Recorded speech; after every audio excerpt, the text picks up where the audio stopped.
നമ്മൾ അമേരിക്കയിൽ നിന്ന് ഇന്ത്യയിലേക്ക് യാത്ര ചെയ്തെത്തിയെന്ന് കരുതുക. ഇവിടെ രാത്രിയാകുമ്പോൾ അവിടെ പകൽ, അവിടെ രാത്രിയാകുമ്പോൾ ഇവിടെ പകൽ. ഈ ഒരു വ്യത്യാസം കാരണം നമ്മുടെ ഉറക്കം ഇല്ലാതാകും, ക്ഷീണം തോന്നും, കാര്യങ്ങളിലുള്ള ശ്രദ്ധ നഷ്ടപ്പെടും, ചില സമയങ്ങളിൽ മറവി വരെ തോന്നും. ഈ ഒരു അവസ്ഥയ്ക്ക് പറയുന്ന പേരാണ് ജെറ്റ് ലാഗ്.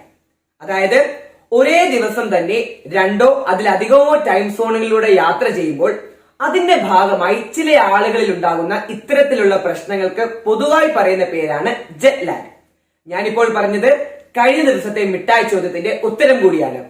ശരിയായ ഉത്തരം കണ്ടെത്തിയവർക്ക് അഭിനന്ദനങ്ങൾ. ഇനി ഇന്നത്തെ മിഠായി ചോദ്യത്തിലേക്ക് പോയാലോ?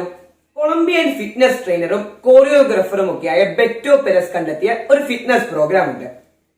ഇന്ന് ലോകവ്യാപകമായി ഉപയോഗിക്കുന്ന ആ എക്സസൈസ് ഫോർമാറ്റിന്റെ പേര് കണ്ടെത്താമോ?